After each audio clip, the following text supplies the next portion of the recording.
Assalamualaikum warahmatullahi wabarakatuh. Minggu ini kita masuk ke pertemuan 11 mata kuliah komputer dan masyarakat. Nah, minggu ini kita akan membahas tentang e-governance. Pada waktu ini, kita hidup dalam masyarakat yang saling berhubungan. Masyarakat pengguna telepon mengharapkan mendapatkan layanan 24 jam sehari, 7 hari dalam seminggu. Pemerintah pun mengalami tekanan untuk meningkatkan mutu layanan publik, peningkatan partisipasi dalam masyarakat informasi, serta cost efektif. Sedangkan prinsip yang harus diikuti untuk mutu pelayanan adalah pemusatan perhatian pada kepentingan masyarakat, bukan terpusat pada birokrasi. Berorientasi hasil dan didasarkan pada pasar secara aktif mempromosikan inovasi. Sehingga di dalam alur komunikasi dari pemerintah dan memberikan layanan dan berinteraksi terhadap masyarakat terfokus pada internet. Tetapi governance seharusnya memungkinkan masyarakat berinteraksi dengan pemerintah melalui alur komunikasi apapun termasuk tatap muka, internet, telepon, fax, email, dan pos, serta menerima layanan secara personal dan tidak terinterupsi pada setiap poin.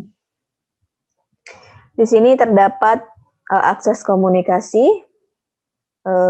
Masyarakat bisa melakukan komunikasi melalui web dan email kepada pemerintah, kemudian bisa melalui pos, telepon dan fax, datang ke kantor, atau melalui jaringan GSM. Di mana dinas kabupaten juga seperti perumahan, transportasi, pajak, lingkungan, dan lain-lain itu harus saling terintegrasi di dalam suatu e-governance.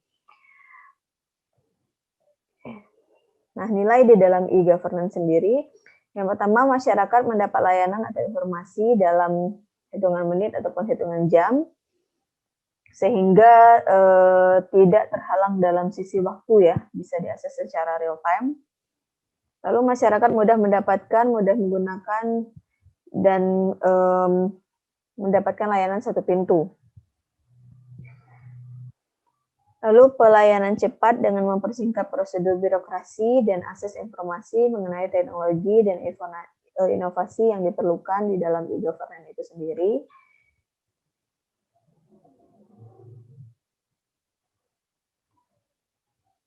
Kemudian, faktor lokasi bukan merupakan kendala lagi bagi pemerintah daerah dalam berkomunikasi dengan berbagai pihak. Jadi, dengan adanya e-governance ini dapat memberikan keleluasan atau kebebasan terhadap masyarakat untuk berhubungan dengan pemerintah.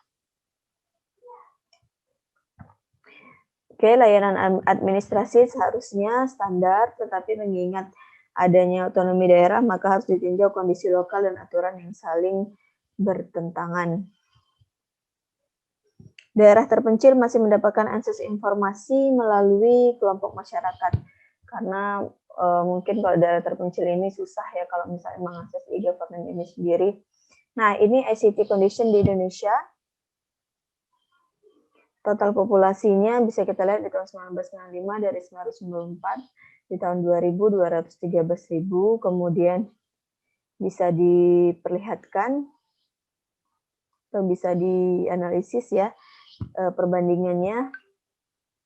Sumbernya dari UNDP tahun 2003. Nah, ini posisi penyebaran warnet di Indonesia, di mana DKI Jakarta menduduki peringkat paling tinggi ya, sekitar 35%, dan daerah Sulawesi dan Kalimantan masih kecil sekali untuk penyebaran warnetnya, sehingga untuk penerapan e-governance juga masih sulit untuk dilakukan. Nah, di sini ada isu otonomi daerah, kendala dari beberapa departemen untuk menyesuaikan diri dengan Undang-Undang Nomor 2 serta kesiapan daerah dalam menerapkan e-governance. Yang pertama, sumber daya alam yang dilihat dari otonomi daerah. Oke. Lalu kelembagaan, sumber daya ekonomi, lebih kepada kendala pada kemampuan, ketertutupan, keterpihakan, pola penyusunan, serta pemborosan. Lalu sumber daya manusia, pengembangan diklatnya, visi pendidikan, dan anggaran pendidikan di suatu daerah. Nah, ini contoh forum diskusi di tingkat kabupaten ya. Jika mau melakukan penerapan e-governance sendiri, Dinas Pemda, Bapeda, badan lain, Kadin, penyuluh, UKM, LSM, kepala desa saling berkoordinasi di masing-masing jaringannya. Lalu adanya sarana komunikasi yang berhubungan untuk koordinator jejaring di desa tersebut. Nah, ini jejaring kelembagaan sosial ekonomi daerah terpencil. Faktor-faktor yang mempengaruhi pengambilan keputusan yaitu karakteristik kelompok, karakteristik tugas, karakteristik konteks pembicaraan, dan teknologi informasi. Kemudian dilanjutkan dengan proses komunikasi, di mana proses komunikasi itu terdapat dari lokasi jejaring institusi, koordinator jejaring, lokasi setempat, yang terdiri dari kepala desa, dinas di Kabupaten Bapeda, Kadin, Kabupaten pemasok bahan baku, sumber dana, lembaga swadaya masyarakat, jasa informasi, serta organisasi lain yang terkait. Kemudian dilakukan proses komunikasi, lalu didapatkan keputusan dan outcome untuk desa terpencil. Nah, di dalam e-government ini sendiri terdapat 3 model. Yang pertama adalah e-government to customer atau pemerintah dengan masyarakat, di mana menyediakan suatu e-governance yang memberikan informasi-informasi satu arah kepada masyarakat, sehingga masyarakat dapat mengakses informasi itu secara real time dan tidak harus datang ke kantor. Kemudian yang kedua, governance to business, di mana akses komunikasi 2 arah antara pebisnis dengan pemerintah, seperti misalnya pelelangan, itu bisa dilakukan secara online melalui e-governance. Lalu yang ketiga, governance to governance.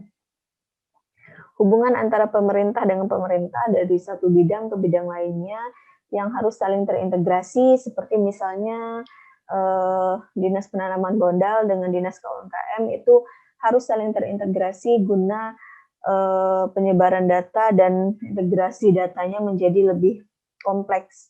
Jadi tahu UKM mana yang membutuhkan modal dan dilakukan integrasi melalui e-governance. Nah, dari keuntungan e-governance ini sendiri pasti punya ya keuntungan dan kelemahannya. Dari sisi keuntungan mungkin e-governance ini akan memberikan keluasan waktu real time untuk masyarakat. Namun juga beberapa kelemahannya adalah akses interaksi antara masyarakat dan pemerintahan menjadi kurang karena dilakukan secara e-governance ini sendiri. Oke, tugas untuk mahasiswa di sini saya minta untuk melakukan analisis kira-kira di Bangka Belitung ini sendiri apakah e-governance sudah diterapkan, dan jika sudah apakah sudah diterapkan secara maksimal, dan berikan gambaran manfaat dari penerapan e-governance itu sendiri. Jika ada yang mau ditanyakan, silakan nanti kita lakukan sharing session di grup WA ataupun Classroom. Saya akhiri pertemuan minggu ini. Semoga kita selalu diberikan kesehatan ya, dan tidak henti-hentinya setiap minggu selalu kita doakan agar pandemi ini cepat berakhir supaya kita bisa melakukan tatap muka secara offline. Saya akhiri. Wassalamualaikum warahmatullahi wabarakatuh.